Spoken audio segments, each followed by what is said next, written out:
Hello lovers, welcome to the Butterfly Effect podcast hosted by myself, Lauren Amy. This is for those who are ready to take up space, who are living a soft life loudly and are ready to savor the sweetness in each moment. Here we're going to embrace transformation, the beauty of the in-between and the magic of becoming. So pull up a seat and listen in because life is delicious and it's about goddamn time we eat it up.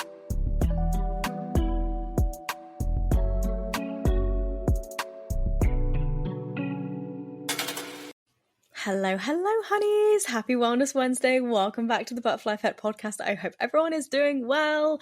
I am back, as you can tell. I've been back for a while from my Prague adventures. I feel like I've been really dragging out that trip with all the content I've been sharing, but I hope you have enjoyed it all. This week, we're doing things a little bit differently. So I had a gorgeous message from the lovely Crystal from Tealing Gardens, and she offered to read my astrological chart for me. And honeys, I was like, hell yes. I love hearing about my chart and I love to see what's written in the stars for me, you know. So I will say this is a bit of a hefty episode. I was gonna divide this into two parts, but I thought, you know what, let's just go for it. Let's go for the whole shebang. So in this episode, Crystal is going to take us through my astrological chart to see where the planets, the stars, the asteroids, where they were aligned at the specific time of my birth and what that means in terms of relationships, in terms of who I am, how I act, in terms of all sorts of things. And I found this conversation just incredibly inspiring and also incredibly empowering as well. I remember leaving this conversation just feeling so amped up and ready to be this sexy Scorpio that apparently I'm destined to be. So I'm just going to fully embrace that. So there's a few hilarious moments in here. I hope you enjoy it. But yeah, if you are interested in hearing more about Crystal and her astrological chart readings, and I think it's called, I'm probably going to say this wrong, but the astrocartography reading, I think that's right. Yeah, go check her out, Tealing Gardens. I'm going to leave everything in the episode description, but I hope you enjoy going through a chart with me. And yeah, let's dive on in, shall we? Hey, Crystal. Hey! Okay, so this is very exciting. I'm thrilled. I'm hoping you're going to tell me the actual reading that you're going to be doing in a few moments, but I thought it'd be really nice to actually share how we originally met as well. Yeah, definitely. Yeah, I'm fresh off a solo trip from Prague for my birthday, as these guys all know, but I met you on an earlier solo trip earlier this year down in Brighton, which is really cool. Yeah. So we met at the Lunar Wave, didn't we?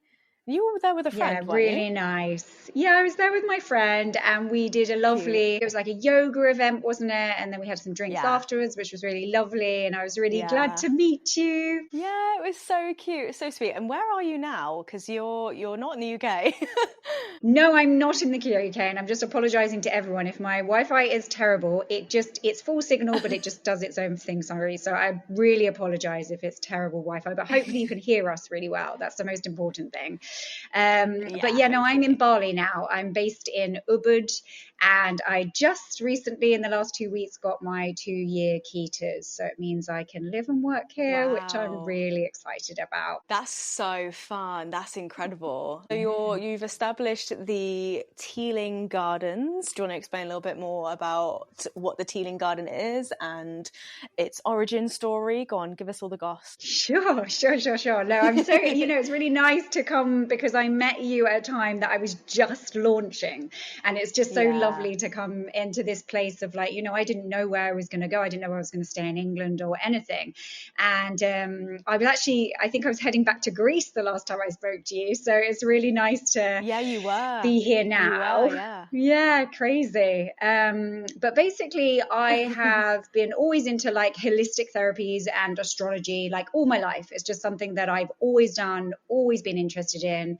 And whether I divulged in it just because it was helpful to me for my health or just because it was something I wanted to try out. And then I had quite a bad injury many years ago when I was dancing, doing musical theatre. Wow. And then I moved quite solidly into yoga meditation because I found it was like the only answer for what I was doing, basically. And then when I learned to read astrology charts, everything just kind of came 360. And I was like, my goodness, like I really want to bring together everything that I have learned, everything that has helped me, because obviously one size does not fit all, but I just wanted to bring everything together in this like garden. And so the idea is that also I love tea. So tea and healing, it's like Tealing Gardens, like a garden of healing. And we will have lots of tea if you ever see me in person. So yeah. Oh, beautiful. I love that. Yeah, I think I remember you telling me about tea and healing and putting the two together. I didn't know you used to be a dancer as well. And it's so common, honestly, the amount of dancers I meet that have been through some sort of injury and turned to yoga, turned to meditation. Honestly, them, what are we doing in the dance world? Yeah. it's got to indicate that something's not quite right there. There's so many dancers that come to yoga perhaps somewhat traumatized, either physically, mentally, or emotionally, or all three. And all three, yeah. Yoga seems to be the saving grace for us all, thank goodness. But amazing. So you're going to deliver a astro card reading, is that what you called it? I'm going to do for you today, I'm going to do your astrology chart reading. And of course, if you want an astrocartography reading as well, I will do that for you at some point. But they do take quite a long time because people do underestimate how long they take. Okay, what's the difference between the two then? Yeah, so an astrology chart reading, and just to also clarify, there are two types of astrology chart readings. There's the Vedic astrology, which is has its origins in India. And then there's the more modern astrology that has its origins in Greece, Egypt, and the Middle East. So I do the Hellenistic, which is the more modern one. And basically an astrology chart reading is basically showcasing where in the world, in the cosmos, the planets and the asteroids were when you were born. And due to that creates an energy within you. And then basically when, say for instance, people always talk about Mercury retrograde or Mars being in Scorpio, dependent on where the planets are now will affect how it affects your chart and you. So basically the astrology reading gives you an in-depth understanding of who you are, how you move through this world. It can showcase things about your health. It can showcase things about your love life. Yes, there are prediction elements. I don't do specific predictions unless I'm like, no, I 100% know this is, because they're only like 40% accurate. So I don't do them because choice comes into play. You might be like, someone's going to meet someone at this time, but actually they decide to not meet them because they're off on another class. So it's really important that I say to anyone who has a chart reading with me that what comes up is literally I'm showcasing the energy of you, of what has happened in your life, where you're going, where you've started from, and also your like hidden skills and talents. There's every different area of you which can pop up. That's why it takes quite a long time. It does depend on the chart, of course, how long it takes. But I'm going to kind of divulge and delve into the essence of lovely Lauren, Amy. So I'm hoping that this is going to be a delightful reading for me. Obviously, you can probably see already on my chart that I am a Scorpio, and I feel like I've got lots of placements in Scorpio, I think, and we'll probably dive into that a little bit more later on. But also, isn't there lots of things in Scorpio right now? Obviously, it's Scorpio season. But and there's like there's other things. There's like Mars in Scorpio still at the moment, and Mercury was in Scorpio a few weeks ago. And so it does like the moon changes every other day. All the other placements change at different points as well, but there's a lot of placements going on. And yes, to give you a little preview, you are the Scorpio of Scorpios, my darling. So I'm going to tell you more all about that. But No, I love that so much. I've always said that I love being a Scorpio, and like I couldn't align to anything more. So anytime it is Scorpio season, I'm like, it's my time. Yeah, you are through and through. And I love Scorpio as well. I have my Mars, my Pluto, and my Saturn in Scorpio. And, you know, there is such a beauty in Scorpio. And it's such a magical, esoteric, deep, transformative sign. And so many people can learn from it. You know, every single sign has their beauty and has their shadow. But Scorpio... I don't know. I also have because my Mars is in Scorpio, and I'll tell you a bit more about this, where the Mars placement is, that is basically within a chart of somebody who identifies as a woman, who basically what they like in a partner. So when we look at a chart that somebody identifies as a woman, we look at their Mars and we go, okay, that's what they like in a partner. And for the man, we look at the Venus. So the person who identifies as man, we look at their Venus placement. So it's different. So yeah, so for me, I love Scorpio women. I love Scorpio men very much as well. So it's I'm very drawn to Scorpios. Yeah, it's funny. Is that where it comes from, the whole thing, like men are from Mars, women are from Venus? Is that the whole thing? Yeah, I guess so. So yeah, well, I hadn't really thought about it that much. I don't know why, I've read that book a million times, but yeah, 100%. That's exactly it. So cool. Men, that's basically, they're ruled by that. So men, it's the driving force. It's the, you know, and it's really interesting because obviously in today's world, there's not so much kind of oppositions, but we do talk within the chart, and we do talk within the planets of masculine and feminine star signs as well. And it's more about the embodiment of their energy.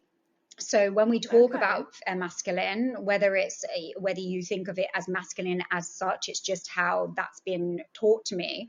But it's more about, this is more of a linear, go-getting, driven, power through, whereas the feminine is more watery. So like there's a fire and a water. That's how I would see them basically. So it's a bit challenging now because obviously everyone identifies things differently, but it's more so when I've learned it, that's how I see it. And we have to think of one as linear and one more fluid, and the feminine element has a more fluidity to it, whereas the masculine has a more structured element to it. So that's a really nice analogy actually to remind us of that book. And I love that book. It's a fantastic book. Okay, that's really cool. That's really interesting. I'm excited. So I've also, in the past, I've had human design readings and Gene Keys readings. Are they similar?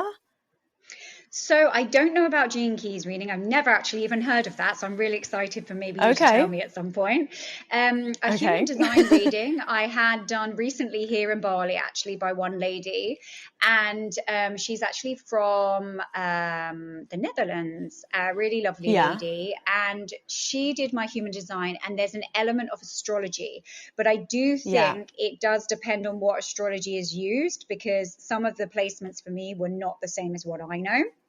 So interesting. Okay. It's not that they were off, they were just like the degrees were different and things like that, which does make a difference into the chart.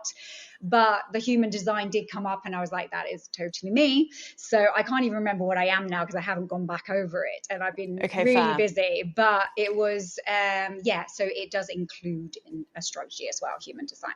Okay, cool. I think in my human design, I think I was a manifesting generator. I think that's what I am. I think. Wonderful. I can't remember. It sounds great. I can't remember what any of them are, but that sounds really like a really good thing, right? Yeah, I know there's I think there's a reflector, projector, there's a manifesting generator, there's something else. Yeah, I can't remember too much. And then the Gene Keys, again, it's very similar to human design. The way in which I applied human design, that was more towards like business, I think. And then Gene Keys, I want to say it was to do with like codes or something. It was years ago that I did it. And what's funny about when I had my Gene Keys reading is that they said that my shadow was codependency. And then I think a few months later, I broke up with my ex. That's interesting. And I can tell you a little bit more about that as well, because your South Node and your North Node also highlight that for me. So I will talk about that. Ooh. Yeah. Okay, cool. Oh, this is very really exciting. All right. Okay. Shall we dive on in? Okay, well, I'm so excited. And on average, just to give you an overview, it takes like 1.5 to 2 hours sometimes to go through the whole chart. But you actually have so many placements in Scorpio. It's like half your chart is in Scorpio. So I think it's going to be a lot shorter anyway. But I loved it. When I saw it, I was like, I don't think I've ever seen a chart like this with Scorpio. But it was so beautiful. I was like, this is just like, you should do something regarding Scorpio, because you are literally the embodiment of Scorpio. Yeah. Again, like that makes so much sense to me, because I literally feel like I come alive, like when it's Scorpio season, like I just, it's something that's ingrained. It's funny because like my drive, like I'm a very driven person. I'm a Sun Aries, and I've got a lot of water there as well. But because of my Mars, it's so funny. I love Scorpio season as well. And when Scorpio season comes in, I get a lot of drive. And funnily enough, I get a lot of attention from men. And I was talking about it actually in one video. I was like, this is so crazy, because every year I notice I get more attention from men during this season. And oh my God, it's this obviously is so the Mars is men, and that's where my Mars is being ignited. So it's just really funny, really strange. So this is a fun time for you. Very fun time, because I just get it from all angles, and I'm like, people who would never be normally interested in me, and I'm like, you don't even know what's going on. But I'm just like, I can't even move this. I can't even move this out the way. But if you stay with me after the Mars moves out of Scorpio, then I know you're a keeper. But if you don't, I know it's just the Mars in Scorpio.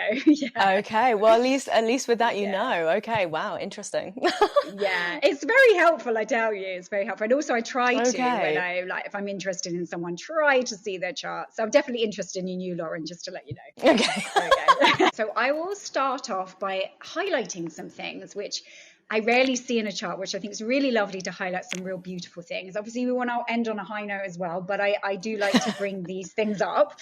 So I'll also give you a basic overview. And I also say to everyone, like, look, whatever comes up in this is what you like, whatever resonates with you at the moment, take what resonates. If something doesn't resonate, just let it go. I'm not here to go, no, this is who you are and this is what you're meant to be. And I've always said that to everyone. It's not about that. Astrology helped me so much, especially when I was lost. It just really helped to guide me in the right direction and utilize the things that I was really good at, and how I could utilize kind of like my luck and my talents and skills to my advantage. So for me, that's how I utilize astrology. I utilize it in the best possible way for the greater good as well. And I always like people to go, okay, you know, maybe some things also on your chart, they are things that were from the past. Like maybe you resonate, I'll say something, you go, yeah, I was like that previously, but I've actually overcome that. And now I'm in a different place. So there's that as well. And to start with, there's the South Node and the North Node. The North Node is called like the dragon's head, the Rahu, and the South Node is the Ketu. So this is basically when you come into this lifetime, whether you believe in past lives or not, when you start and you come with your South Node, this is what you've come in with in this lifetime. These are the things that you know how to do, you feel comfortable with. It's a really safe place for you, and you don't feel like challenged in any way. And then your Rahu is where you're going to, and basically that's the place that once you overcome any obstacles in this lifetime, this is where you're aiming to go to in this life. Okay, cool. I'm so glad we're recording this, because I'm already like, should I be writing this down? What on earth? Yeah, no, that's great. I am glad. So basically, there is, if you look at this circle piece, there is 12 sections, which you'll see in the middle. There's 12 sections. And this is basically 12 areas of your life. And just to let you know as well, anyone who's listening to this, I am going to do a beginner's astrology course. So if you would like to join on at some point, you're very welcome. And I'll send the details later. But basically, we can put that in the description. Yeah, but whatever you need is all good. So basically, there's 12 houses, and then around the outside is all the star signs. But this is the placement of the star signs when you were born. But actually, the natural placement is, and you may know this already, like the year of the horoscope starts with Aries, and then it goes all the way through, and then ends with Pisces. So it's really interesting to look at a chart and see, because it should start off with Aries, which is a fire sign. Yours starts off with a water sign. So this automatically gives me an overview that there are some challenges in that, because we want it to be in the first house, which is all about the ego, the identity, self-esteem, self-worth. We want it to be a fire sign, so it ignites. It's not that it's a problem that it's in a water sign, especially because Aries is ruled by Mars and Scorpio is ruled by Mars and Pluto. So there is an alignment there. Aries and Scorpio get on well. They're like, if it was something more like an Aries and a Cancer, naturally they just don't gel easily. So to just give you an overview of straight up, we need each house to be under a similar setup to where it normally is, because if it's not, that's where it causes complications. And then when I talk through it, I can show you where things are a bit detrimented, or where things are a bit opposing, or where things are really advantageous for you. But what we will start with today is we will start with your elements, because we all have fire, water, air in our chart. And we also have cardinal, fixed and mutable signs. I don't know if you've heard about this. There's a little box that has it's a little rectangle, and it has your fire, your earth, your air and your water signs. And my lovely lady, you are so deep. You are like one of the deepest charts I've had. You are swimming at the depths of the ocean in the Bermuda Triangle. You're swimming. Again, that makes so much sense, because I've always felt so drawn to water, the way in which I move. I'm like all about fluidity, the way in which I teach it, like it's all about moving fluidly. It just, it makes so much sense to me. And that is just so, and it's because I actually recently, I did a blog that came out today actually, and it was all about learning from the water signs, but each water sign, there's a Cancer, Pisces, Scorpio, each of them have their individual traits of what's the beauty about water. And the way I like to describe it is, and what I said in my blog was, with Scorpio, what they have this incredible ability to do is, like, the tides are moving at a rapid pace. It could be a tsunami, and yet they are going along the bottom of the ocean, the deepest, darkest ocean, in the dark, and they are collecting anything that's causing anything to be an obstacle. What they do is they collect the debris. They collect what is no longer being served in the world. And you're not just doing that for yourself, you're actually doing that for other people as well. And it's really interesting when we come to your career house, we can talk more about that. So what it says to me is that it's really beautiful. You have this really incredible ability to understand others at source without them even telling you. It's like a psychic ability, effectively. It's a real intuition. Wow. People say psychic, people say intuitive. It's just, you might just think it's natural. You think that everyone walks around like this. But with all those placements, we call it any more than 3 in one house of a placement. And you have, my darling, 1, 2, 3, 4, 5, 6, 7 asteroid and planets. The ones that I use anyway. Some people use more asteroids, but you have 7, which is a pretty grand, enormous stellium, which means that basically you are the embodiment of a Scorpio. People, if they want to understand Scorpios, they need to come to you, especially when it's in the first house of identity, because honestly, is it really funny to hear that? Honestly, that's so funny. And like, I feel like this already, I could like end this now and be like, perfect, happy. Like, don't need to hear anymore. Like I've already been told I've got great intuition and I basically have magical psychic powers. Lovely. I don't need to know anything else. Because I know that now. Now it's like, great, that's it. I don't need to live now. It's fine. But the beauty of it is that you are, because there's so many connections in your first house of these planets and asteroids that are connected to your career. And so now, knowing you now, obviously I don't know you before, I haven't known you since this year, but it's really beautiful to see that you are channeling this and you've intuitively done it. And one thing that's beautiful about Scorpio, their magnetism. They have a natural magnetism, and that's because you have the ability to your ability to see others, but not actually let others in until you 100% trust them. But aside from that, you will help anyone, and anyone who you 100% trust, you will literally be loyal to them to a core. And they're like one of the best signs to have as a friend, because you will stay with them, and you'll also tell them when they've screwed up as well, but not in the way that Aries will.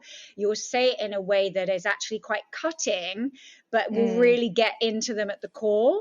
So, you know, like I said, there's this like light and shadow of each sign, and it's not a good or bad. I hate it when people say it's like, oh, Scorpios, oh, Aries, oh, Cancers, you know, and I'm just like, guys, it's not about that. And that's why I don't do also generic readings, because it's so particular to the individual and where they're at. You know, if we're, for instance, if we've lacked sleep, if we're hungry, if we're premenstrual, if we're having a hard time in life, the darker side, the shadow side of who we are is going to come out. It's just naturally going to happen.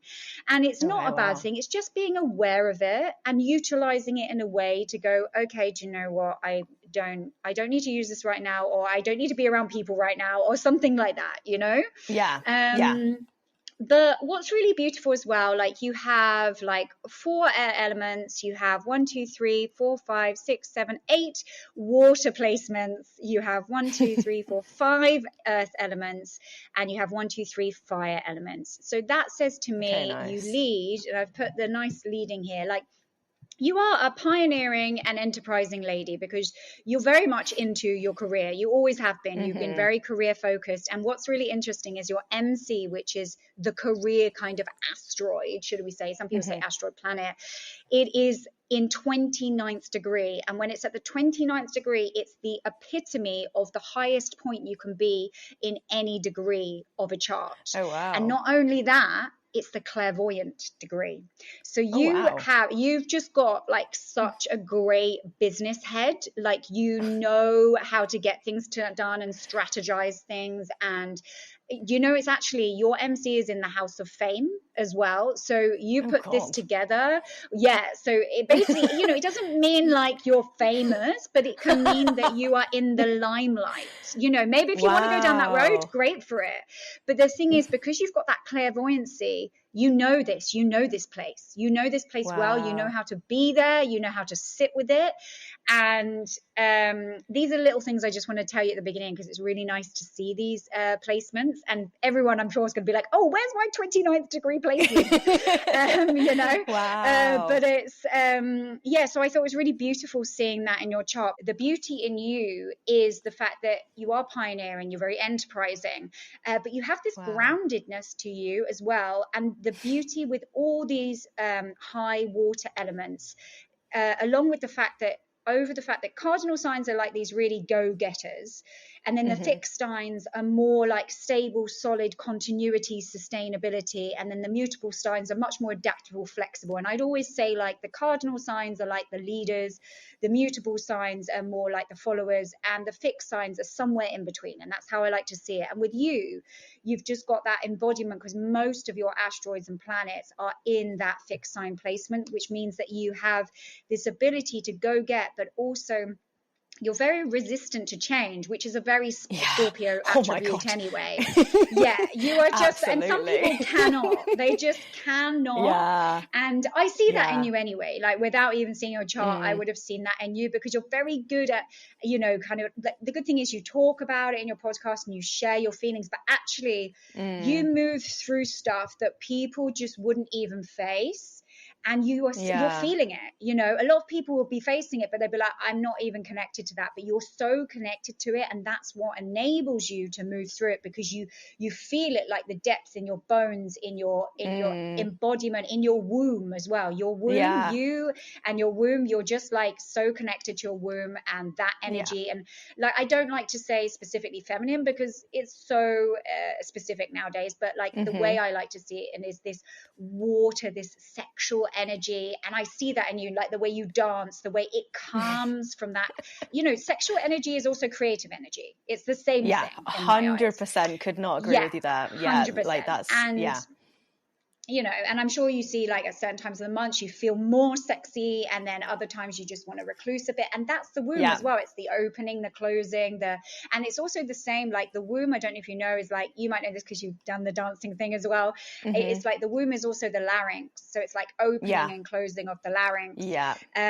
So it's beautiful that you're sharing body work and you're sharing voice work, because this is a womb, that is a womb. So you are so connected. And it's really beautiful to see when I see a person. And obviously, like, I don't know you so much, but like knowing you and following you and then seeing your chart, I'm like, there's so much alignment there. And that's such a beautiful place because people are happy in that place, you know? Yeah, it definitely feels like that alignment has come through more in like the last year or so.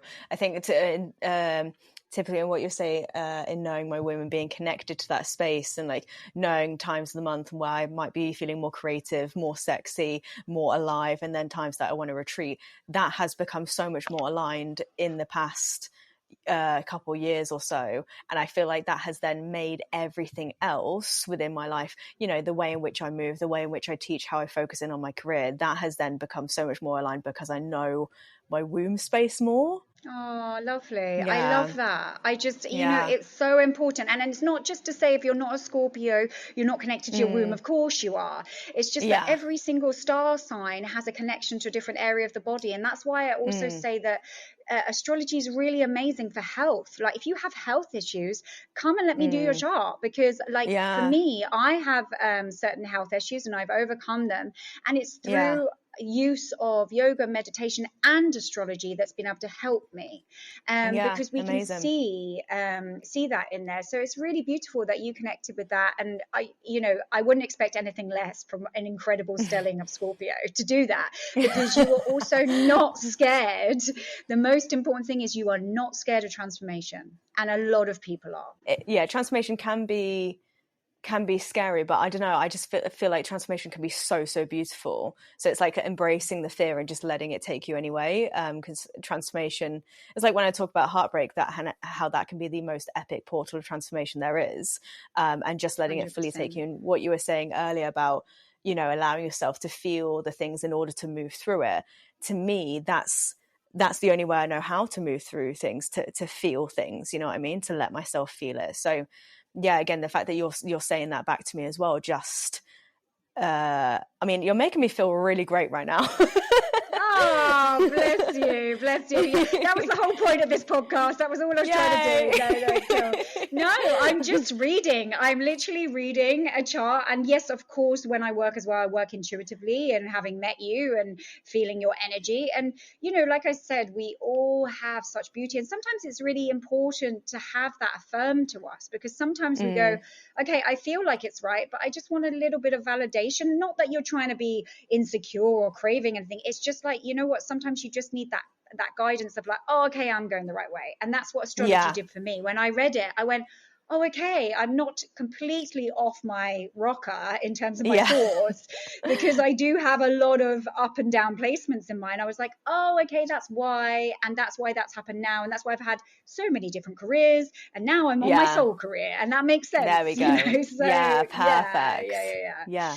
So amazing. Great. Okay. So we'll go through all the 12 houses. But the best thing is the first house is the most intense house for you. So we talk about this, and I might probe you as well, by the way. I might probe you and ask you some questions. If you don't want to answer, just be like, you know what, tomorrow, but or just give me like a hands up or something. But I feel like sometimes it's really important for me to just double check, because I sense something, but it might not be 100% relevant to what I've associated it with, and it might be relevant to something else. So it's a little bit of working with that intuitive work as well on the planets.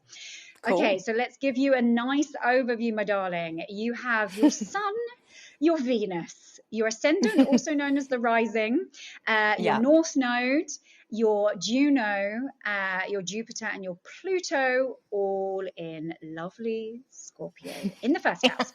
So, hello. Oh my goodness. So basically, what on earth does this all mean? So the first house, the way I see you is that the way that you like to be loved and cared for is you don't want someone to come in full throttle. You want people to get to know you. You want people to take time with you. You want to go to the depths of things. You want people to be really honest and loyal. And, you know, if there's any sort of betrayal or mistrust, that's it, you're gone. You are sorry. I've got other things to deal with. I've got other things that I'm dealing with, not just with myself, like I feel and sense others. And you need someone who has that sensitivity within you. So that's how like you like to be approached. You know, like whether it's a friend or whether it's not in a partnership necessarily, because there's other ways of that, but your partner will have a way like with you. You don't want them to be like all in or nothing. They need to be stable, consistent, reliable. That's a really important thing for you.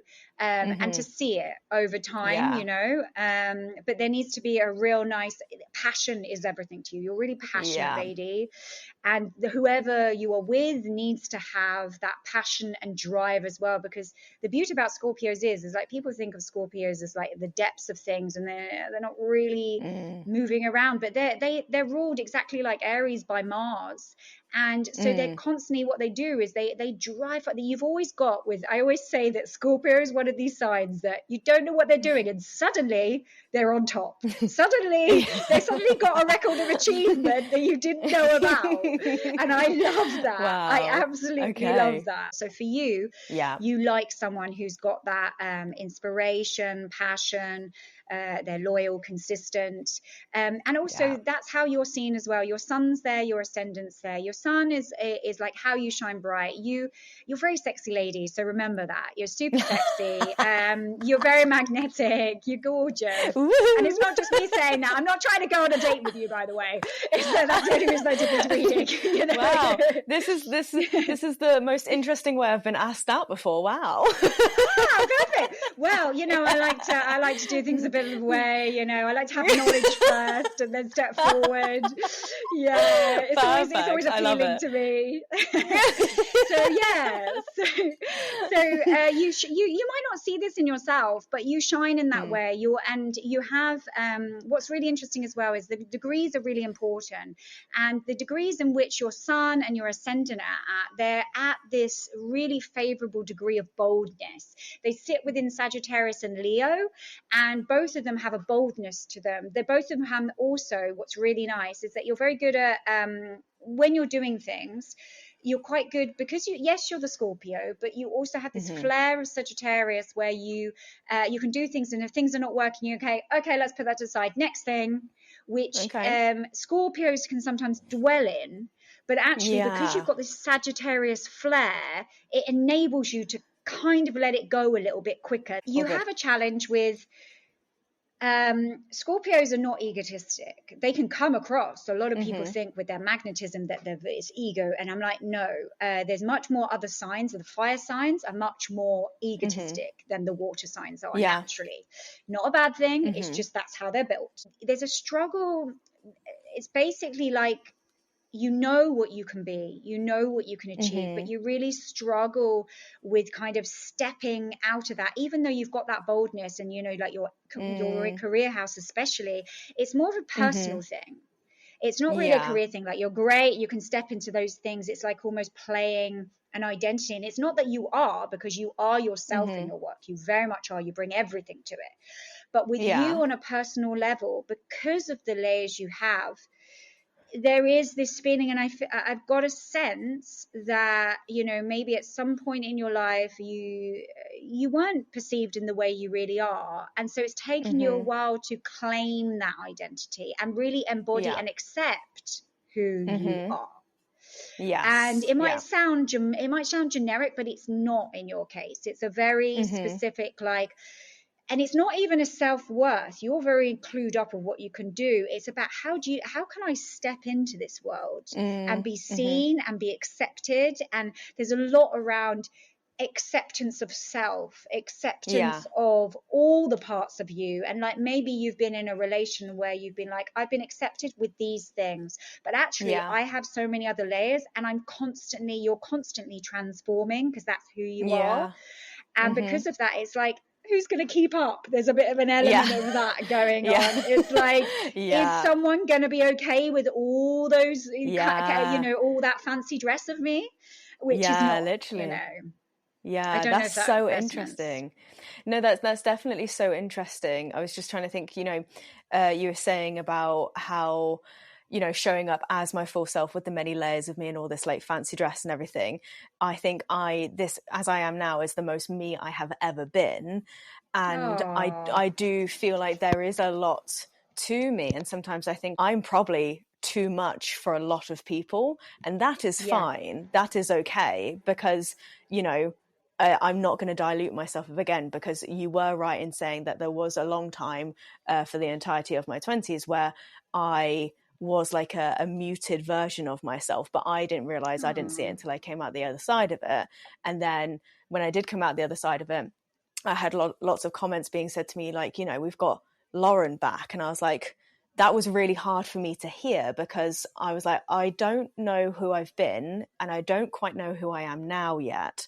And I'm still learning about myself now. So that was a real conflicting thing. Although it's lovely to hear, people saying like, oh, we've got you back. I think what's really interesting about that comment as well, I think Mm, you are very aware of the fact that that comment is like, oh, so who is this for? Because when yeah. someone says that, it's like we've got back because it's not that it's being selfish, it's just like people sometimes, like I have a wonderful group of friends, but some friends still Mm, see me as 9-year-old Crystal, how I was then. yeah. And Yeah. it's really challenging because if I go outside of that box, it's like, how do they Yeah. associate with me? Yeah. Some people don't evolve with you, so it's like the tree, Mm-hmm. analogy. Some people will Yeah. be the roots; they'll stay with you through everything. I'm really lucky to say I have some incredible friends who I've been friends with since I was like 10, 11, and others just Yeah. drift off like leaves. And Yeah. it's really hard in that situation because the fact that they didn't even recognize that you maybe were Yeah. struggling and that they needed you, you needed them more there. And it's not to say that they're Mm-hmm. bad people or anything. It's just where we're at. And with Mm-hmm. you, this will be Yeah. something that keeps happening. It's not going to stop, just to let you know. Okay. So just to be aware of it. It's not like Okay. you're here now and you're feeling like, yeah, it's your biggest point of pain, actually, which is out of all the Okay. things to have a biggest point of pain, it's not a dramatic major. It's a very hard Okay. placement, but it just Mm. means that you are going to constantly shapeshift. It's going to be an evolution of self, which you Mm. just didn't even realize that that possibility. When you say that as well, as soon as you say like, that's is my pain, and the way in which you said it just then, I was like, that's, to me, sounds like an absolute superpower. Like immediately I in my love head that. I see that as a positive, you know what I mean? Like the fact that I Yes, can good. shapeshift, as you just said, I'm like, that sounds amazing. I love being able to like shapeshift. Great, bring it on. And I love that, babe, because another thing I haven't even mentioned yet is your Mm. Pluto is right next to your luck and your Jupiter placement, which is your Oh, lucky, abundant placement. And the more that you can do yay. that, like normally Pluto and Jupiter, like Pluto just wants to keep literally dying, coming up, and Jupiter just Yeah. wants to ascend. So it's like a bit Mm-hmm. opposing there with that conjunction. Conjunction that Okay. literally means they're sitting side by side. But the thing is, they can work together. And once they work together, Okay. you're going to just fly. So it is, you are all, Okay. this lifetime is all about the self for you. It's all about Mm-hmm. actually, and we were talking about, and I can jump in on this as well. You mentioned to me a little bit more about this codependency thing.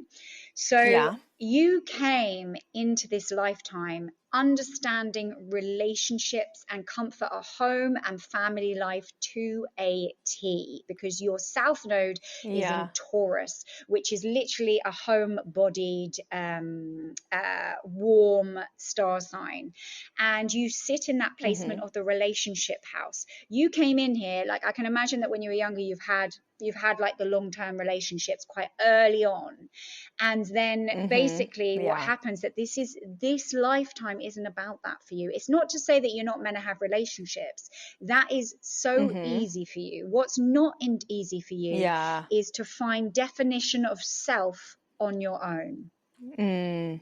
Yes. So I don't know Okay. how that Interesting. rings. Yeah. So it's basically showcasing that in Definition of this self. lifetime, to basically embody this independence, and being really rooted in your own independence, and then utilizing it in the relationship. So being able to be completely yourself and not merging so much with others. Yeah, no, that I definitely do agree with. I think it's very easy for me to lose myself in like relationships, and like it's happened in the past, and but it's something I'm aware of. I think I've got to a point where I am so good on my own, and I'm very independent, and I'm very confident on my own as well. But as soon as like another person enters the ring, it's like it's very hard to maintain that. I will say I feel like there's a shift recently where I feel like I'm doing better, but because I've not really been given a chance to welcome someone into my life yet fully, to see whether I can manage that better and hold on to my sense of self. I've not been given that opportunity yet, and I won't fully know until that arrives, I guess. Yeah, Where the Hell is My Husband? I loved that video, by the way. You did. It was so good. It was so good. I love all your dance videos. I'm a bit jealous because I haven't found in Bali yet like such a lovely dance class, and I'm like, where can I go to do this lovely thing? Honey, hunt them down. I'm sure they're somewhere. Honestly, it's the best thing I've ever done. Oh no, it's beautiful. I love what you do. It's so inspiring, and you really, you know, you can feel that sensual embodiment and that femininity, which I love. And I'm like, yes, girl, yes. Yay! Thank you. Yeah, it's really nice. So yeah, I've been completely stalking you, by the way, just to let you know. so basically, so you're all this stellium, and it actually says as well, like within. So I talked about the Pluto, which is your biggest point of pain, this self transformation and this self independence, moving away from codependency. That's what I would kind of underline it as, moving away, like knowing that you are strong within yourself without somebody else stepping by. So that's a really important thing. Like you are so good with community as well, but knowing that even if that wasn't there, but it always will be, because we are meant to be with others, and you create that anyway. You are bringing that. It's not about them coming together. It is you. So you got to know that quality of yourself. And, you know, it's to do with self-worth as well, and not running always into self-doubt. Self-doubt can look like so many things to everyone. And being the courageous you, tapping into that, you do have these strong Leo placements. The more you step into that boldness, and that limelight, actually, the more it's going to serve you, and just not even like judging yourself on it, just coming in as it is, even if you feel like it's not ready. And this is me coming from a different point now. That's a good point as well. Yeah, yours is just Scorpio. So Scorpio. So this is how you are. It's like in the house of Scorpio, in the Juno placement, it's in the house of, you know, it's got a sexual element to it as well, and it's at the degree of Scorpio, because does it want to be any more Scorpio? So basically, you are just, the way that you go about your relationship is like, you like to be loved in the same way as you give out. It's just the same. Some people it's different. But yours is exactly the same. So what you're giving out, the loyalty, the dedication, the deep thoughts, the depth, the responsibility, and but the thing is, the one thing about Scorpio is they can have a tendency to be codependent when they're in there. There's that natural tendency. They value partnership.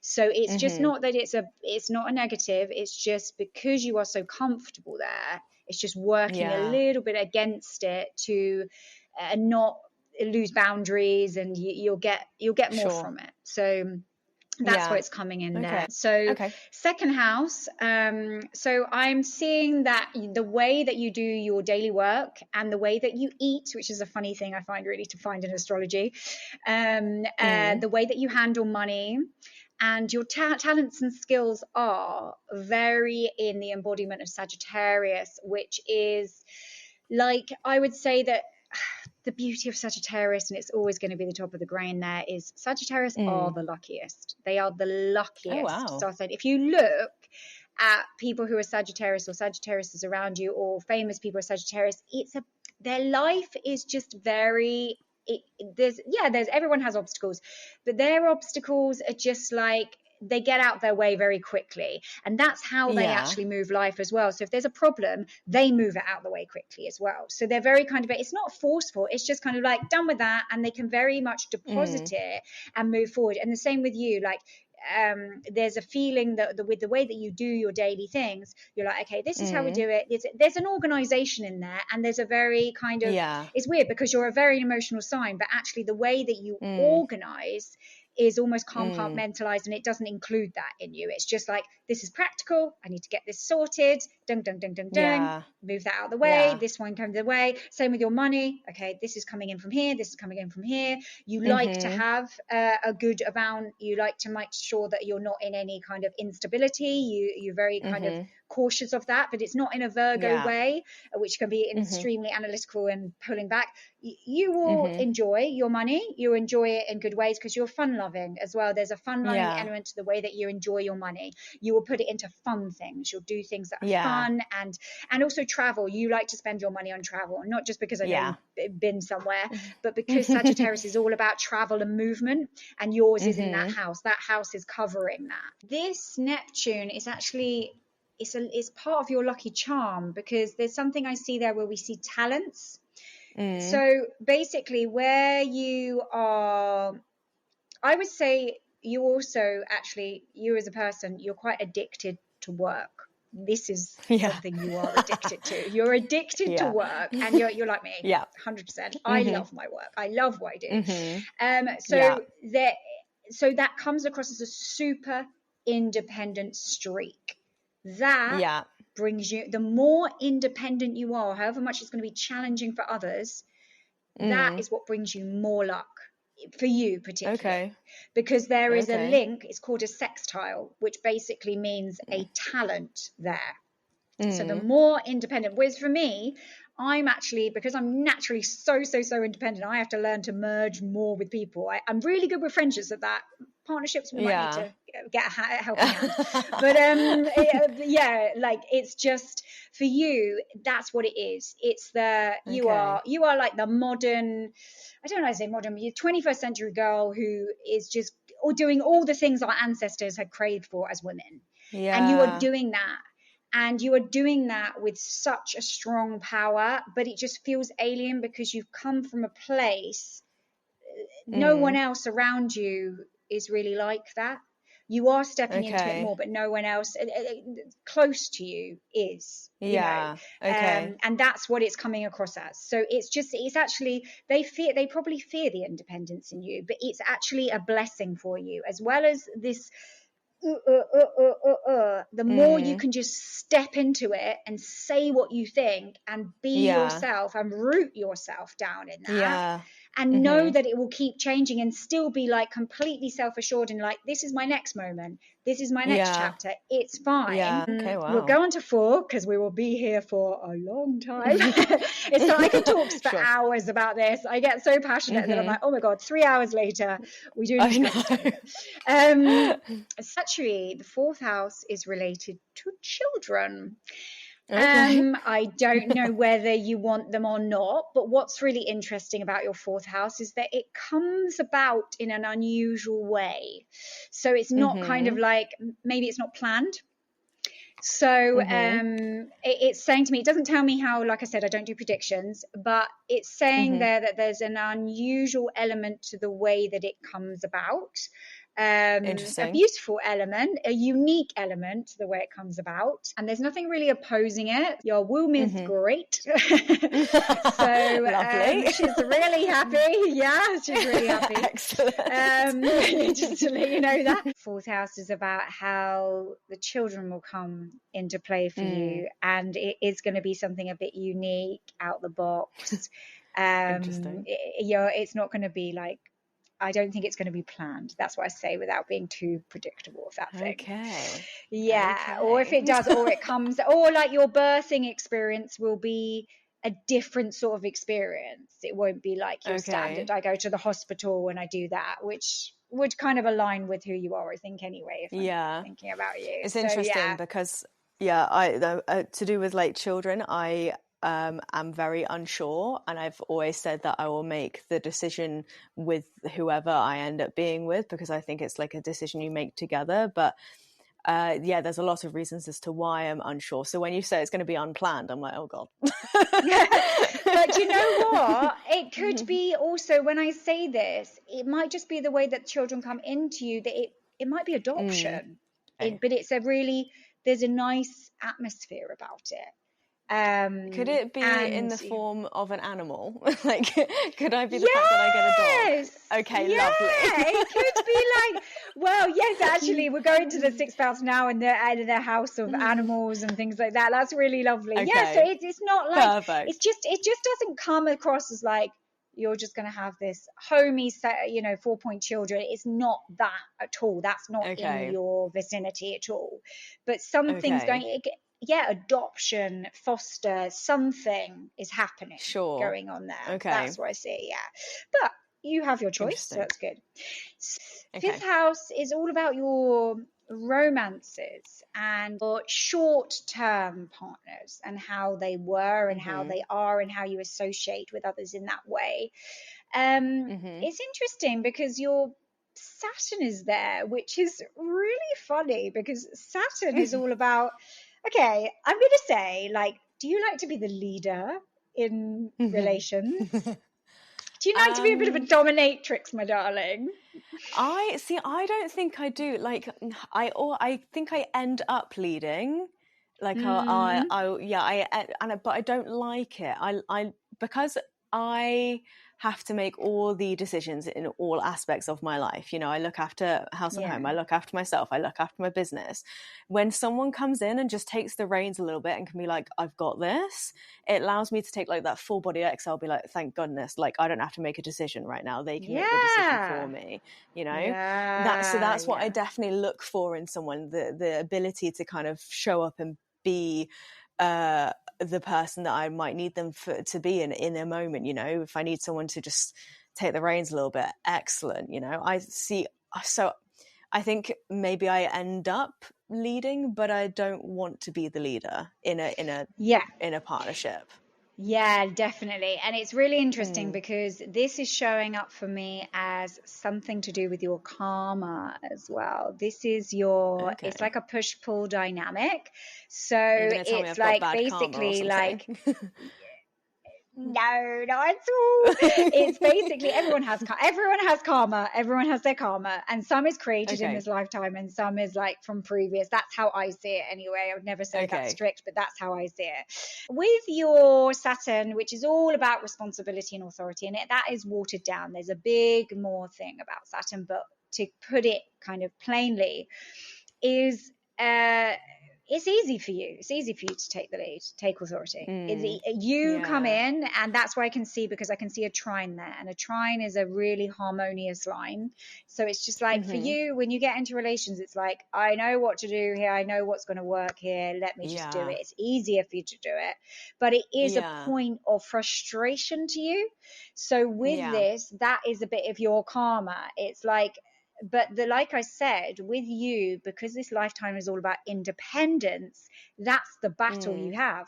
Because the more that you become into yourself and the more independent you have, I have this challenge as well. Like, where are the super, like, partners who are going to step up higher for us to be able to be 20 steps ahead of us? I'm looking for that too, and I just haven't found it yet. I want to say they're out there. I'm saying, where are they all hiding? We're just waiting for that, not feeling like we have to carry everything.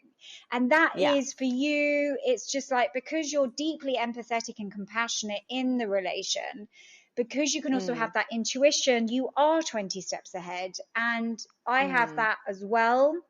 And I know how that feels, because it's a frustration of like, oh, why can't you just notice when I need a little help, And the thing is as well, you have a degree, which is a very beautiful degree. The 5th degree is the most attractive degree.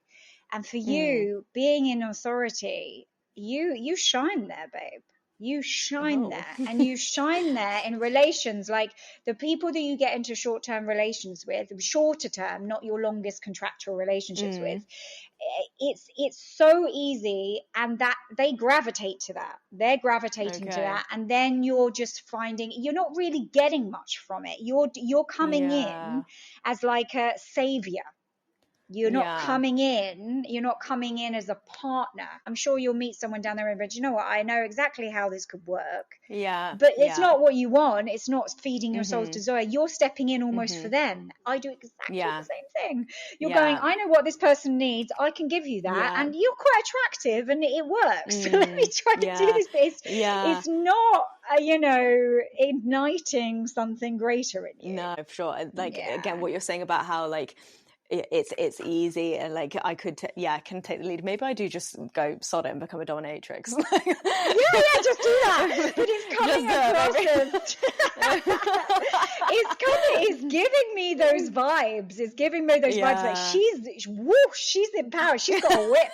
But it's not like a kind of like wow, I'm gonna be scared of it. It's like wow, so sexy, because it's linked to your Venus, it's linked to your ascendant, it's linked to how you're people are very attracted to you naturally. You get like a lot of attention. And I saw you did that post. Like I remember you doing it about those very annoying whistling men.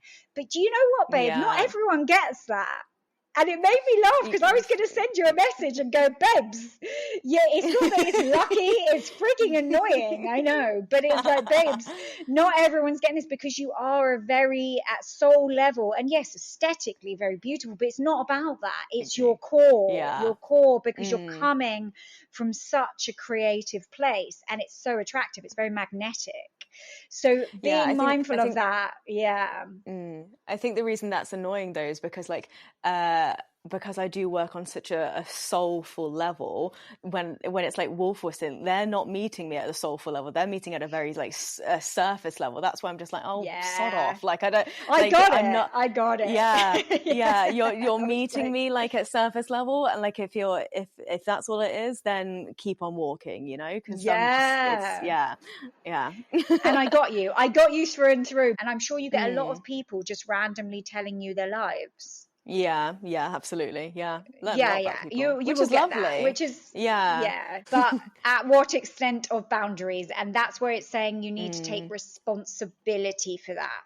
So you need to be really aware what you're getting into. So any relation you'll get into, a short-term relation, romantic, or even not necessarily friendship, but like a partnership that's short-lived, just be mindful why you're stepping in. Are you stepping in for you? Are you stepping in because you know that it could help the person?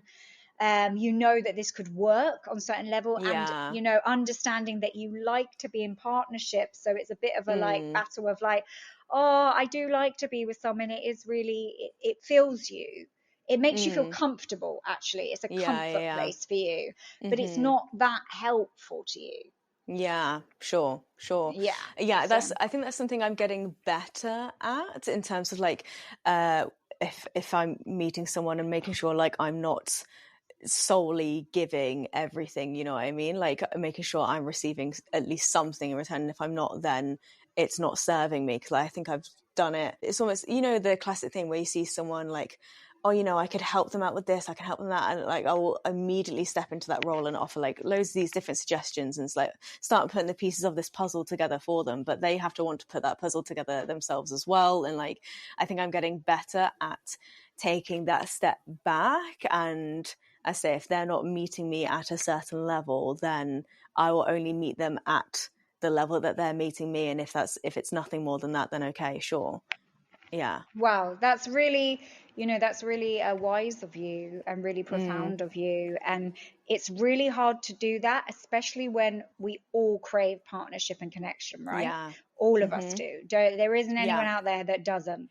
And I just think it is really hard, especially when you look at potential. And that's where there's something where I definitely find that it's meeting exactly like you said, meeting people where they're at. and knowing, Yeah. I accept it for what it is now. I'm not gonna it's so easy for us as women as well to be like the nurturer, the change. It's not like we're trying to change them. It's just about going, Josh, you know what, if I nurture you in this way, you're going to be Yeah. much more happy and fruitful, and we want to do that Yeah. for others, but at what extent for ourselves? It just keeps us Yeah. away from actually what we need. And I'm hoping Yeah. those right ones are out there for us, because it sometimes feels like they're just lost in oblivion, and I get Yeah. you. No, So I think they are. They are there somewhere. I don't know why, but I do have this belief that they are there somewhere. Like, I'm just not at that level yet. I've not like unlocked this certain like level of self-awareness yet. Yeah, I think that's going to fall into place as it's meant to.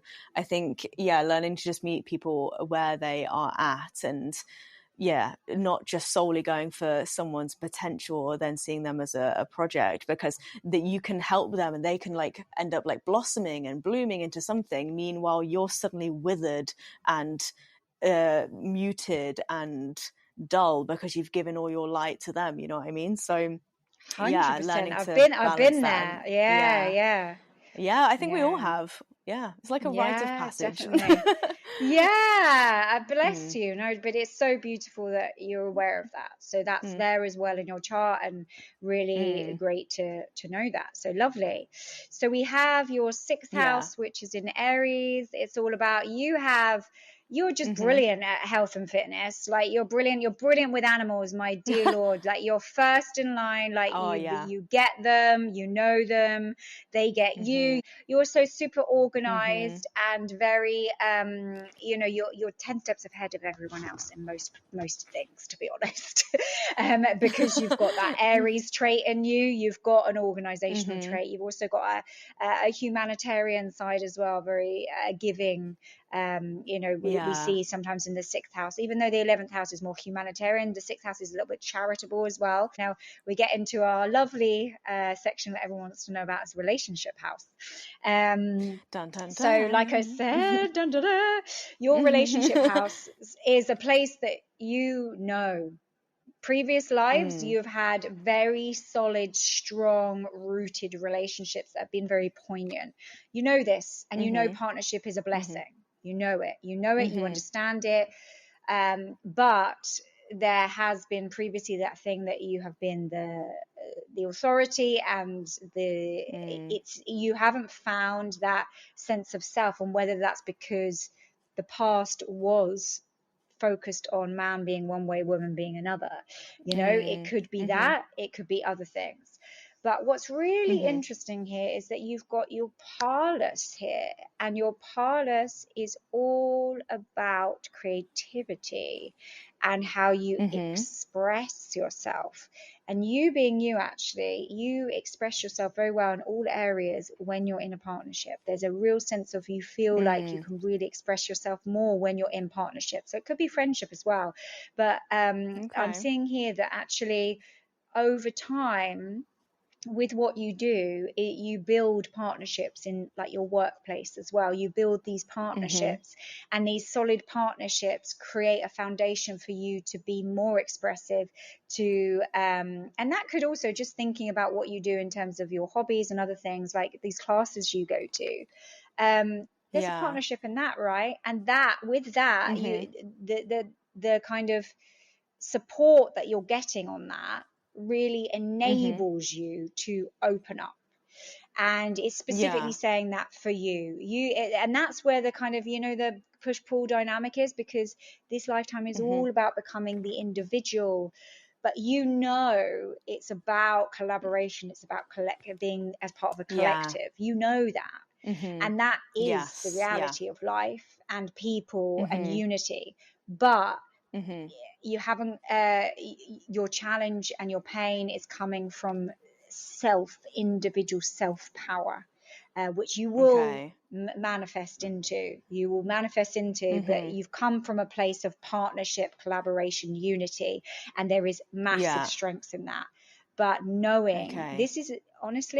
this lifetime for you is about stepping into the limelight on your own. Oh Not to wow. say that people are not going to be with you on the way, of course they will, Mm-hmm. but knowing your power, Yeah. knowing your inner power, your individual strength. So the creative side of things, there's also an element of structure and organization, and it's coming up as heavy critique. So you criticize yourself a lot. There's a real critique in you, a real, and you're very particular. But when we're expressive and critiquing, that's a bit of a tug of war, because creativity has to come, from flow.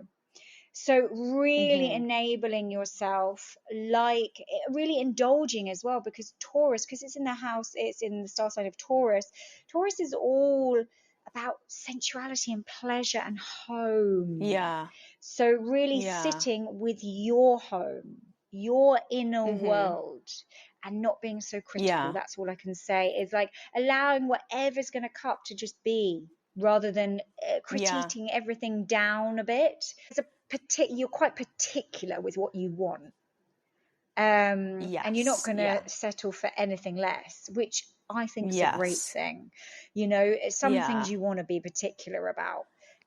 So just be mindful of that. It's not a bad thing. It's more about be critical of yourself, but also be knowing what you're doing. It could be sabotaging. And then with others, we love a bit of self-sabotage, right? Precisely. Yeah, completely. It's totally modern, right? Totally modern. It's fine. Yeah. So precisely. Like we all do it, and knowing that we, especially a Scorpio, of course you love to self-sabotage. You just like to go to the depths of that problem and go, okay, what's the darkest point in that? Because that's my favorite crevice. That is my favorite crevice. And then once I've reached that crevice, I will then spring out of it. So I can see why you said that. Definitely. Your 8th house.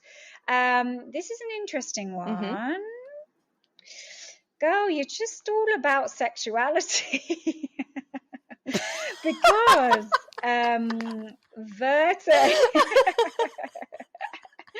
is all about freedom of sexuality and expression. So I just see you exploring sexuality in so many forms. Yeah. And I'm so glad you said that, because just imagine I said that and you're just like, sorry, I'm a very strict Catholic, and that would be very problematic. Because it's really funny. Your destiny point is in the house of sexuality. Babe, you could be a sugar baby if you want. I swear, right here, it's happening. Oh, delightful. I mean, the amount of sugar daddies in my DMs on TikTok is actually ridiculous. Babe, this is an extra channel that I wouldn't neglect, because it's saying that you have a beauty with words. You have a beauty with words in response to sexuality, and you know what to say to get someone ticking. And your communication is like the most, like, you are sexually embodied with your womb and everything, but you're actually your way with words is the thing that you can spark something in someone. You know what to say. And also your voice. You have a really beautiful voice. And that does really help. So babe, don't deny this. If you ever feel it, it's not a bad point, because your astrology is definitely saying that you're destined to be expressive in this area. I'm not gonna lie, there have been many a time where I have used my voice to my advantage. Good girl. Yeah. So delightful. I love this. For me, this is exciting. Shall we divulge? Did you want to share? No. This is getting very juicy. Very juicy. So wow, let's go with it. Awesome. I love it. Playfulness, amazing with words. Maybe I don't know, some poetry's coming out of this, but you're getting money from that as well, because it's to do with money. You're getting money from that. It's inherited. You inherit, and other people's money come to you through this. So the fact that you've got loads of DMs of sugar daddy says a lot. But I'm going to say that if I was in that position, I wouldn't be saying no every so often, just for the fun of it. But it's up to you. It's personal preference, right? Oh, wow. Fun. Yeah, So very fun. interesting. So Goodness. interesting. This is very empowering to hear. Your ninth house is in Cancer. Also talks about your like further education and like a long distance travel. So for you, like you like to learn new things, and you will go the journey to, like, for instance, you travel far for like an education to learn more. You're doing that for others. So I feel like you're with Yeah. others, taking people away together with you. It's not on your own. Ooh. It's like with a family. I see family with your long distance travel. So whether that's Okay. your family or whether that's a family that you create, and I'm just thinking about things that you do. I'm thinking like retreats and things like that. Yeah, I'm that's where my thinking, head's going as well. yeah. So that's all that's coming up when I was thinking, and I was like, oh, this is interesting. So you create like a family, like a tribe, and that's where you're going long distance with. So getting onto a juicy part, which I love, is all about your career, 10th house. But girl, Ooh. you just are, like I said, you're clever. You are meant to be in the limelight. You really are. And whatever you do, you're meant to be in the limelight, and you are bold.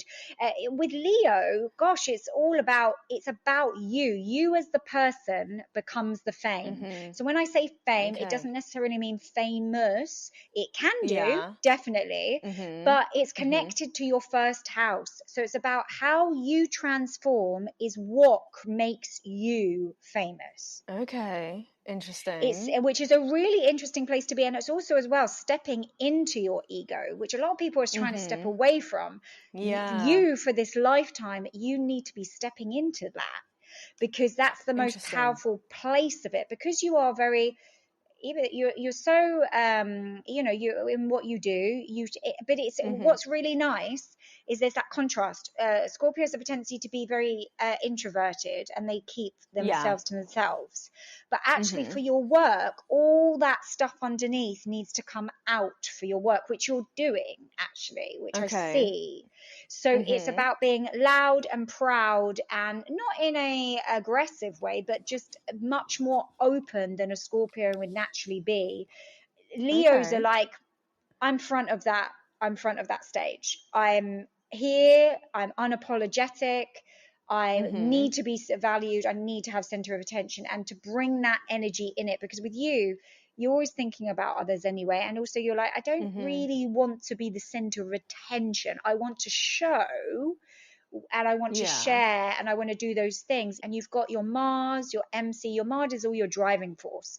So the way that Yeah. you go about it is very charismatic. It's very charismatic for Okay. starters. You're at a point in one transformation right now, but I really see you just keep going with that. And as long as you allow those Pluto's births and rebirths, and you keep going, because it's Yeah. connected to your luck as well. There's a massive connection here. You also love a guy who's, or woman, who's charismatic, who's go-getting, who stands out in the crowd. You like someone who's bold, and Yeah. you like that. You really, and also someone who's Yeah. ambitious. You need to be ambitious, because you're really Yes. ambitious. You need someone Yes. ambitious. You 100%. need someone who wants to do the best of the best of who they are as an individual, and Yes. that's what you like in the partner. That's how you like it. So I love that Yeah, for you've you. just described my perfect person. So where are they at? Can they make Ah, themselves known, please? hello. Yes. Cooey, us calling from Bali. There's a lot of spirits here, so just putting it out into the universe. Yeah. That would be great. Thank you. But like I said, sit with your ego. It's a very uncomfortable place for you, but it's going to be quite helpful to you, particularly. Okay. Yeah, It's this interesting because boldness. there's this almost confliction, because obviously I teach yoga, and in yoga we teach about banishing the ego. But I have felt that there is a need to show up for myself and actually let some of my ego be seen, I guess. Yeah, that's all that's coming up, and I can't say specific on it, but yeah, don't be scared of your power, babe. I think that's what I'm Okay. saying. Ooh, Yeah, do not be okay. scared of, you've got such power, and as an individual, and I think it's that, bring out that lion in you. Bring that Oh, out. wow. So, 11th house. Bless you. This is the part of your biggest wound, actually. I don't know whether um, you've had maybe some friendships that have been very nitty gritty criticism, bullying. And so for you, for larger group networks of people, you just backed away from. It may have been something you were okay with, but you've just backed away from. You like the intimate groups, you like to know the person inside out, because there's a point of pain for you that's the deepest wound for you. Yeah, well, I was bullied when I was young, and what you're saying about larger groups, that definitely makes sense. I've had a few situations where I've been surrounded by like large groups of women, and I almost found it fake, cliquey. Even as an adult, like in like very recently, it's meant to be bringing women together, but I didn't feel aligned with it in a way. It was very interesting, and like wasn't sure how to respond to it, if I'm honest. But that what you've just said there makes perfect sense. And I did make a connection to when I was younger, large groups of women, and perhaps choosing to be just on the outskirts of it, because that felt like safer for me. So I think that's still the case as an adult now. Like, whilst I like to build community and like celebrate people coming together, it's in a way that feels right, and if a way that feels aligned. Whereas if I'm being invited to a group, it's almost like I prefer to be on the outskirts of it, because I, like you said, I don't fully know what their intention is. I know the intention behind the communities that I'm creating. I don't know the intention behind the communities that they are trying to create. So it almost feels like there's like I hold myself back a little bit. Yeah, 100%. You are very particular about this. You're very particular who you hang about with. I just feel like you haven't been spoken to in the nicest way by some people in the past. And that could just be like, I mean, all I'm thinking in my head is that we've done dancing as well. There can be that real, it's just not a nice place to be, that atmosphere. And I think because of that, you hold on to quite self-criticism a lot. Feeling exposed by large groups of people is a fear of yours, in fact. Yes, and that actually can come back to the dance scene as well. And I've noticed it in the classes that I've been to. If it's a large group of people partaking in the class, I shrink almost. Whereas if it's a smaller group of people, I feel like I'm more comfortable. I find larger groups often more exposing than being able to hide within the crowd. I feel like I'm actually exposed in a large group, which is, it's interesting. Coming into your 12th house, your final house, I always see it as like what's behind you, what's hidden, which most people don't see. You're always thinking about what's best for others, actually. That's how it is. And it's not a bad thing. It's just you have a tendency to be like, what do others want from me? Yeah. And so there's this that battles you a little bit, and like, because you're so about in this lifetime to really stepping forward into your truth and your authenticity, because you're careful of you're mindful, you don't want to hurt anybody else's feelings, you want to say the right thing. Yes. Okay. So just be mindful that you don't put yourself in the back seat, you know? So even when I feel like it's really weird because I'm speaking to you with a podcast and you're really open and authentic and you share your truth, but it's just saying this is what's hidden a little bit. So I think you just don't want to hurt anyone. You don't want to disturb anyone. You're very mindful of those things. It's a beautiful thing, actually, the way that you speak is, and you also like that from others. You appreciate that from others, someone who's considerate. But there's also this kind of, because you want to share your heart. That's what it's saying. You want to share and you want to speak your heart. But you know that there's a lot going on under there, and you don't want to hurt anyone. Absolutely. I think it's a really good trait. I don't think it's in any way a challenging trait. It's just something to notice, really. Your biggest loss in this lifetime, which will come up, will be part of community. That's what's coming up for me. That's the only thing I can see. I can't say specifically, but when we say that, it can be anything. It can be from like somebody you know passes, which people do. But it's just coming up as like two ends of the scale, which is actually like a personal thing. Do you ever find that you're one extreme or the other? Yes. Yeah, that's the thing that I Yeah. think you're so in tune with so many things within you, but this is a bit lost on you. So just be mindful. You kind of work to find balance so you don't push yourself to extremes. The more spiritual work you do, the more fortunate you will be. Okay. Yeah. So So the basically, more just keep on spiritual going. practice, keep on going, keep doing what you're doing, but Yeah. it is a point of fortune for you. And once you Okay. balance those extremities and those dualities, once you find that center Yeah. point, you become a very, very balanced emotional person. It's reassuring in one way, because again, Yeah. there's that encouragement to just keep on going, I guess. The loss thing was a bit like, hang on, what am I losing? You know what I mean? Yeah. Like when you said, Everyone like, has it. I think Everyone has it. Yeah. Everyone has it, just to let you know. but Yeah. it was when you said like loss and community, and I was just like, oh God, like, am I gonna lose my No. entire community? You know what I mean? That was definitely a scary thing. No, you won't lose your community. It's more about the fact that when we come into self, think about it in your whole chart. If I overview your chart, you're going to become more and more and more independent. You have to let go of something to bring that lion forth. And so what becomes a loss is actually a gain for you, but what could be seen as a loss.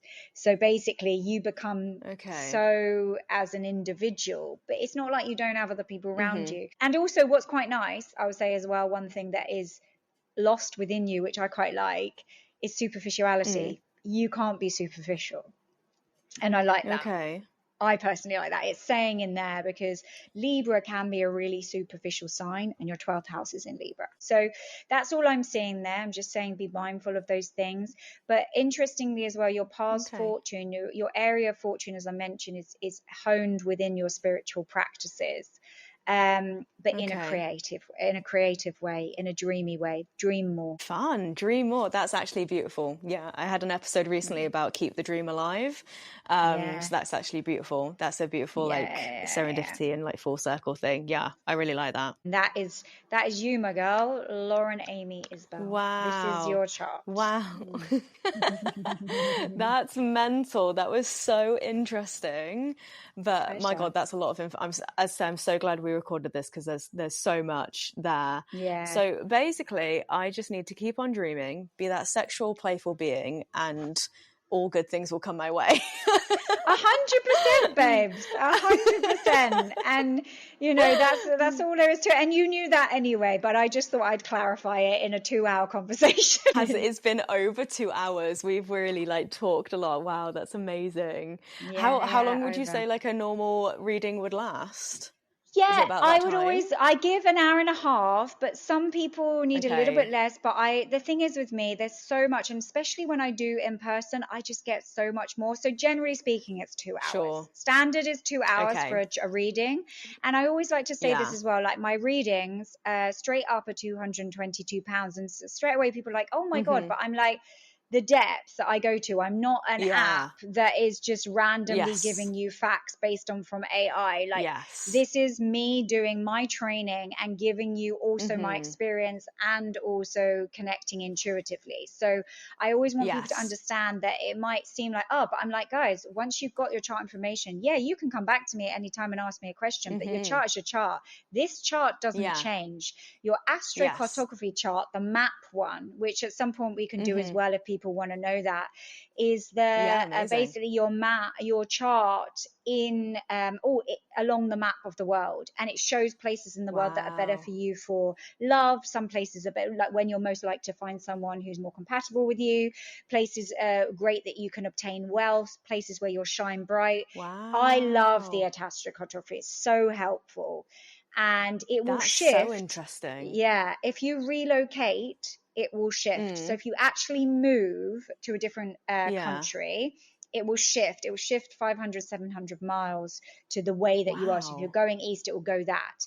But the thing is, even if you travel, it's really funny because even if you travel somewhere, it will shift as well. But you have to be where the place that you're based, I have to do it from. And I also have to, when I'm using it, because obviously I'm based in Bali, I have to make sure that my VPN is in the location you're born. Otherwise, it will shift the wrong way. Yeah.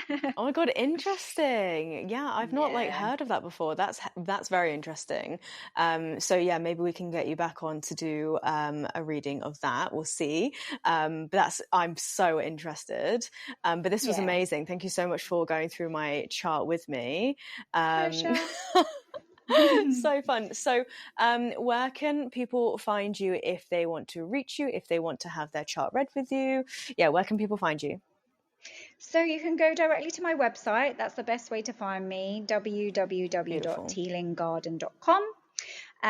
You can also email me if you prefer, hello@tealinggarden.com as well. And it's really nice to be followed on social because I'm new. The more people know, the better. So it's @ThisIsTealingGarden. Stunning. I'll be sure to tag you in all the things and I'll put all of that in the episode description as well. Stunning. You're a star, babe. Thank you so much, honey. Thank you. And just on a general, are you okay? Are you exhausted? There is a lot of information to definitely take on board. So there is maybe like an element of fatigue and be like, okay, wow. But I can't wait to also let it absorb. I can't wait to let it continue sinking in. Also, I can't wait to edit this as well because I'm going to be able to look back on it and like remind myself of things that were said and like further plant these seeds more and more. So yeah, I'm feeling good. I'm so excited for people to hear this as well. I'm so excited for people to meet you and to put your lovely work out there. And thanks, I'm just excited. Yeah. Yeah. I'm so glad I did it because I was just like, I just had this thing. I was like, speak to Lauren. I feel like I really want to do your chart. And no, absolutely. I'll let you go now because it's been so long. But we can chat more and you have a lovely day and we will speak. 100%. All right, darling. All right, honey. Take care. Thank you so much, honey. Thank you. Bye. Oh my goodness, honeys. So there we have it. That is what is apparently written in the stars for me. How exciting. So if you are interested in having your astrological chart reading, I could not recommend this more. As I say, I feel so inspired and empowered by this. Crystal was beautiful in the way that she described things to me and unpacked things with me. It was just an amazing experience to have. So do go check out Crystal on Instagram. It's @ThisIsTealing or head straight to her website, tealinggarden.com. And also, if you've made it right to the end of this, as a little treat, use Scorpio 10 for a cheeky little discount for your booking, okay, for your astrological chart reading. So that is amazing. You are amazing. Go check it out. Go see what's written in the stars for you. And I hope it leaves you feeling equally as inspired and empowered. All right. Thank you so much, Stunners. Have a gorgeous rest of your Wellness Wednesday. And I'll see you next time. Bye. Mwah.